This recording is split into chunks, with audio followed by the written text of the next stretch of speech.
Care2. Happy Friday. Yay. I'm Heather. I'm Eric. And it's Rant and Rave time.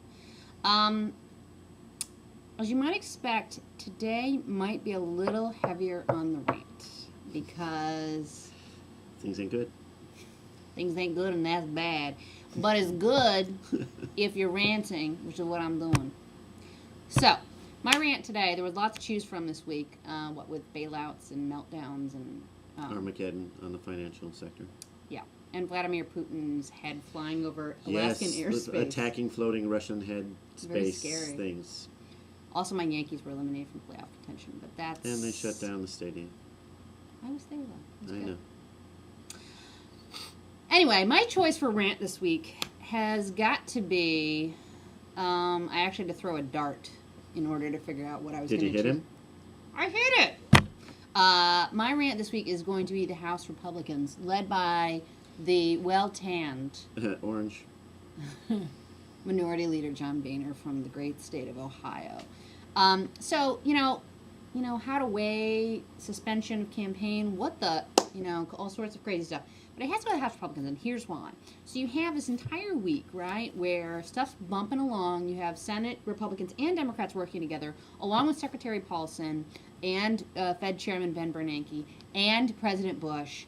And, I wouldn't say it was kumbaya, but it was certainly more bipartisan than we've seen from Washington in a long time. They were playing like grown-ups. Yeah, they were playing like grown-ups, right? Sort of. Not throwing sand that I, was reported on anyway. And all of a sudden, John McCain comes back into town to, save the day, white knight it. And 2 hours Thanks, later, John! all of a sudden, they'd announced a tentative deal. They'd announced sort of the agreement on the, sort of general principles and whatnot of all this stuff. And then all of a sudden they show up for a White House photo op, which is essentially supposed to be them sitting down being like, see, we get along. It's all fun and happy and cool. And then, boom, they blow it up and say, oh, no, rank and file will never support this. Here's our alternative, which includes, by the way, cutting capital gains taxes, which is C-R-A-Z, capital Z, crazy, A, and B... Right? Then they want to, somehow, offer banks more insurance, which, A, they already have some of, and B, really does nothing to solve the underlying financial crisis. Well, it saves the investment bankers on Wall Street from paying taxes so that they can, they can do a little trickle down and spend a little more money on, at the end of the year, tipping the doorman. Right. And so that will, liquefy the markets. Well, and the other thing I was saying on the capital gains thing I said a little earlier, I always appreciate seeing the advertisements, a week before Christmas about the sort of Christmas Lexus sale where it's you didn't pick me up for, you didn't pick me up for work. And then she walks out, and there's a brand new Lexus in the driveway. I like those ads. And, they won't show them if there's not enough capital gains tax cuts. Nobody's getting $1 billion bonus the plus the tax cut. Where's that going to come from? What are you going to do? I don't know.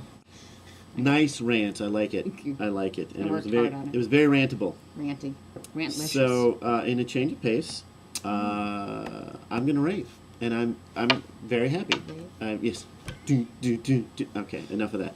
So, very happy to rave about, of all things, the United States media, our press, because they did the Fourth Estate, and it's not an estate sale, although they have been for sale for quite some time. Mm-hmm. Suddenly, yeah, it's good stuff. Suddenly, the media did 3 things this week that actually momentarily, temporarily, restored my faith that at least the media as a concept could work. First, Campbell Brown frees Sarah Palin. Free Sarah Palin. We had this up actually in the election channel. If you haven't checked it out, check it out. Just check it out on the YouTube. It's really awesome. Campbell Brown is being a journalist with a spine, which is a rare species. The spinal cord owning media type person, and said, "Wait, if it's sexist to question Sarah Palin's capacity, isn't it also sexist to say that she's too much of a shrinking violet to be able to handle questions from the media?" Totally. Which is nonsense. I mean, she's going to have questions from people that want to blow us up if she becomes vice president. I think she better be able to handle questions from the media. Campbell Brown called it like it was. Yeah. Awesome. Right. And then Katie Couric, that fierce, inquisitive, hard-hitting journalist, Hey, now. with the T-ball, like Okay, that's not enough. even so. All Okay, right. but Move to her on. credit, Move on to that her order. credit, to her credit, she actually asked real questions of Sarah Palin, and when Sarah Palin answered with a talking point that was nonsensical, Katie Couric followed up, and it was like it was a real interview. She kept asking for an actual, real answer. They were not forthcoming, but that's not Katie's fault.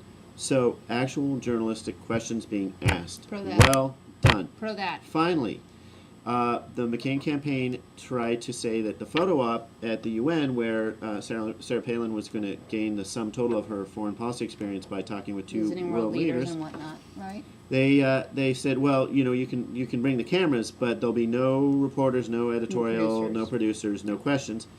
And the media said, no, we're not doing it. We're not shills entirely. And they actually called them on it and forced the campaign to allow producers into the photo op. And yeah, that's a low bar, but they met the low bar, and we actually had some almost journalism going on in America. And it was Rave time. very raveable. Fantastic. And it's Friday night in an election year in America, so presidential debate tonight. Yoop, yoop. Oxford, Mississippi, and then next Thursday is the VP debate. Yoop. Yeah. And so happy weekend, everybody. Enjoy the debates. We will be blogging about it, so give us your feedback. Thanks for watching. Have a good weekend.